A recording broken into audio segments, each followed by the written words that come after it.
এ ভাই দাঁড়ান দাঁড়ান দাঁড়ান, ও ভাজা নিয়েন না, ও ঝামেলা আছে। এই ভাই এ ভাজা নিয়েন না, এ ভাজা ঝামেলা আছে। থাক। কি সমস্যা ভাই আপনার? আমার কাস্টমারদের ভাজা কিনতে আপনি বাধা দিচ্ছেন কেন? চুপ, একদম চুপ। আপনি যেটা করেছেন সেটা বুকে হাত দিয়ে বলুন তো যে ঠিক করেছেন কিনা। কেন, আমি কি করেছি? কি করেছেন মানে? আজকের ভাজায় আপনি বাসি ভাজা মিশিয়েছেন। আমি যখন ভাজা কিনতে আসছিলাম তখনই ওনার দেখে আমার একটু মনে সন্দেহ হলো।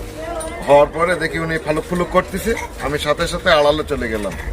যে মোবাইলে আমি ভিডিও করলাম, দেখি যে উনি বাসি ভাজা আজকের ভাজায় মিশাচ্ছে। কই ভাই ভিডিওটা দেখি। এই সে ভিডিও ভাই।